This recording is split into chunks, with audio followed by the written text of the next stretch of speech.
اعوذ باللہ من الشیطان الرجیم بسم اللہ الرحمن الرحیم وَلَقَدْ نَصَرَكُمُ اللَّهُ بِبَدْرٍ وَأَنْتُمْ أَذِلَّةٌ فَاتَّقُوا اللَّهَ لَعَلَّكُمْ تَشْكُرُونَ صدق اللہ العظیم۔ اللہ تعالیٰ قرآن کریم میں ارشاد فرماتے ہیں کہ اللہ نے تو جنگ بدر کے موقع پر ایسی حالت میں تمہاری مدد کی تھی جب تم بالکل بے سر و سامان تھے، لہذا صرف اللہ ہی کا ڈر دل میں رکھو تاکہ تم شکر گزار بندے بن سکو۔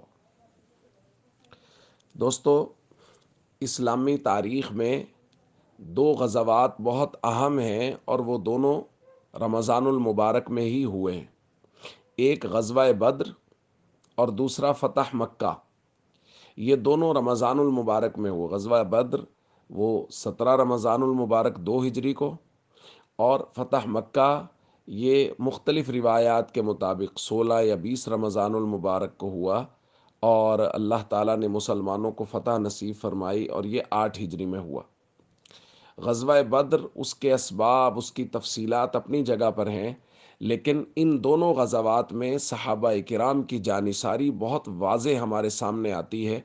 اور وہ جماعت جس کی تربیت نبی کریم صلی اللہ علیہ وسلم نے کی، جو مہاجرین اور انصار پر مشتمل تھی،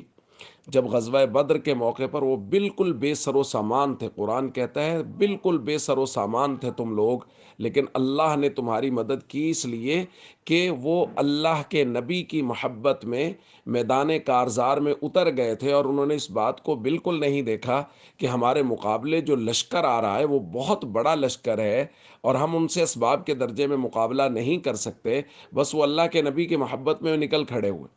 اسباب کم ہیں، جنگی ساز و سامان کم ہے، اور نکلے بھی جنگ کے ارادے سے نہیں، ایک قافلے کے تعاقب کے لیے نکلے، اور آگے جا کے جنگ کا ماحول بن گیا۔ نبی کریم صلی اللہ علیہ وسلم نے صحابہ سے پوچھا تو صحابہ کرام نے کہا، یا رسول اللہ، ہم آپ کے آگے لڑیں گے، آپ کے پیچھے لڑیں گے، آپ کے دائیں لڑیں گے، آپ کے بائیں لڑیں گے، آپ اگر کہیں گے تو ہم سمندروں کے اندر بھی اپنے گھوڑے ڈال دیں گے، آپ بے فکر رہیے، بس آپ فرمائیے کہ کیا کرنا ہے۔ دوستو، اس جانثاری کی وجہ سے اسباب کے درجے میں اللہ رب العزت نے یہ کم وقت، صرف 8 سال میں مکہ مکرمہ جیسی جگہ کو فتح کروایا۔ اس لیے صحابہ کرام کی جماعت کی قربانیاں اور نبی کریم صلی اللہ علیہ وسلم کی مبارک قیادت، یہ دو خوبصورت چیزوں کا امتزاج تھا جس کی بنیاد پہ اللہ رب العزت نے اسلام کو بہت تھوڑے وقت میں انتہائی غلبہ نصیب فرمایا۔ تو ہم سب کو یہ چاہیے، ہمارے لیے درس یہ ہے کہ ہم نبی کریم صلی اللہ علیہ وسلم سے کامل محبت کریں، اسلام کو جہاں ہماری ضرورت ہو ہم کھڑے ہوں۔ اور ہمارا مسئلہ یہ ہے کہ ہم لوگ دعوے تو بہت بڑے بڑے کرتے ہیں، لیکن ہمارے کام بہت چھوٹے چھوٹے ہیں۔ یعنی ہم لوگ ویسے تو کہتے ہیں کہ جی جہاں ضرورت ہوگی ہم حاضر ہیں اور ہمیں اللہ کے نبی صلی اللہ علیہ وسلم سے بڑی محبت ہے، لیکن 5 وقت نماز کے لیے جب پکارا جاتا ہے تو ہم اپنے بستر سے نہیں اٹھ پاتے۔ تو میرے بھائیوں، یہ کیسی ڈگر ہے اور یہ کیسی محبت رسول ہے جو ہمیں بستر سے اٹھا کے مسجد میں اللہ کے سامنے نہیں کھڑی کر پا رہی؟ تو پھر میدان کارزار تو بہت دور رہ گیا۔